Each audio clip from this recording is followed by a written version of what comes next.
When you imagine the universe, you might think of a giant ball filled with stars, galaxies, and all kinds of interesting astrophysical objects. Or that an astronaut could see it from the outside, like seeing the Earth from orbit above it in space. But the universe does not apply to this external perspective. Our solar system is part of the galaxy known as the Milky Way, has about 200 billion stars, and our Sun is just one of those stars in the Milky Way Galaxy, one of between 100 and 400 billion stars, and it is about 100,000 light-years across and about 10,000 light-years thick. The Sun completes an almost complete orbit around the center once every 250 million years, and all the bright stars in the galaxy rotate approximately in the same direction. This is why the entire galactic system appears to revolve around its center. We live on the edge of the Milky Way Galaxy within the solar system, which is about 2/3 of the distance from the center of the galaxy. The Milky Way Galaxy reached its present form by devouring other galaxies and their stars, like the Sagittarius dwarf galaxy. Scientists have spotted huge galactic gatherings that have long been obscured from view. These galaxies lie a mere 250 million light-years away from us, so this galactic cornucopia represents a huge amount of mass. This unseen galaxies will help us to know where a lot of that mysterious mass comes from hundreds of galaxies. But even that isn't massive enough to account for the Great Attractor's incredible pull.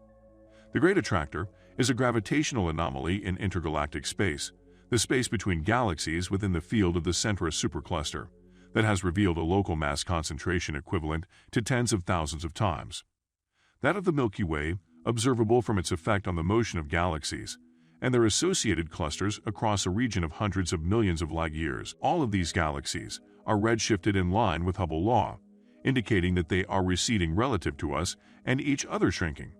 But the change of this shift is noticeable enough to detect the presence of anomalies. The changes in their redshifts are called characteristic velocities. Redshift, therefore, gives the distance to the galaxy. Spectra coupled with positions on the sky can give us 3D maps of galaxy distributions.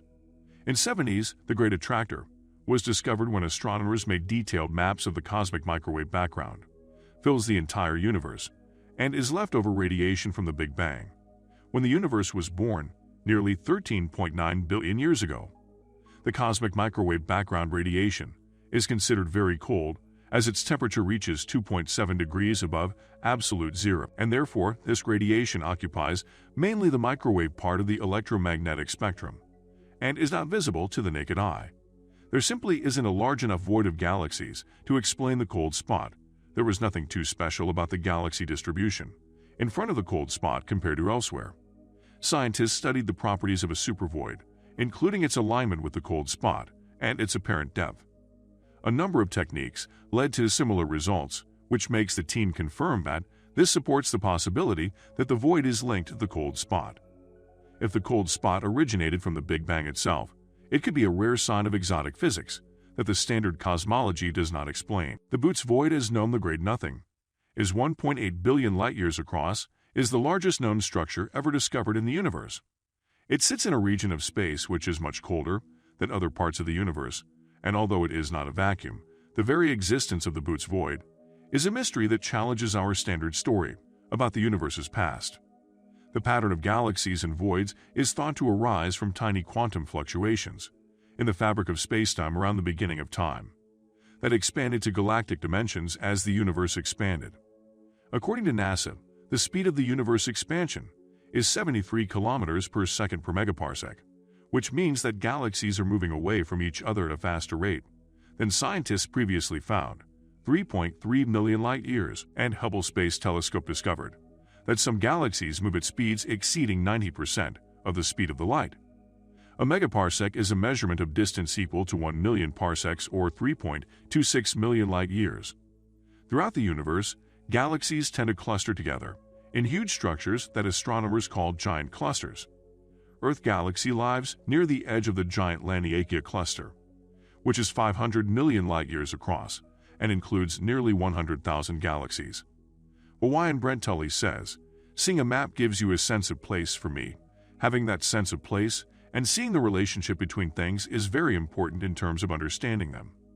The Milky Way is surrounded by a massive halo of hot gas that spans hundreds of thousands of light-years, and the spiral arms contain large amounts of dust and gas, where stars are created. Massive halo. It is a huge and giant halo located outside the visible part of the galaxy, and the presence of the huge halo is evident through its effect on the outer rotation curve of the galaxy. The first of its kind of these outermost parts of our galaxy. Although the corona may appear mostly empty, scientists speculate that it contains an enormous reservoir of dark matter, an invisible substance believed to make up the bulk of the universe's total mass. The dark matter is a substance that has been hypothesized to explain a large portion of the universe's total mass. Dark matter cannot be seen directly with telescopes. According to NASA, the amount of dark matter exceeds ordinary matter by a large percentage in this universe, and it is shrouded in mystery because it does not interact with ordinary matter and ordinary energy. The dark matter is directly related to a curvature of spacetime called the Einstein tensor. Simply put, it's a new kind of interaction between dark matter and gravity. Scientists says this property of dark matter is not part of the strange new fundamental physics. One can explain the existence of this not-so-simple coupling with known physics alone. Einstein was the first person to suppose that the cosmic vacuum contains matter and is not a vacuum in the truest sense of the word, as he added to his geographical theory. The symbol of the vacuum that represents the energy of the vacuum. Scientists have found that the universe is made up of three main things. Dark energy makes up the vast majority of this universe, with 68.3%, dark matter 26.8%, and ordinary matter. That makes up galaxies and stars, and everything we see, including us humans, doesn't make up more of 4.9%. If dark matter is really made up of weakly interacting massive particles, then it should be all around us. So these molecules don't interact much with normal matter. There is always a small chance that a dark matter molecule will collide with an ordinary molecule, such as a proton or electron, during space travel. So we haven't found anything yet.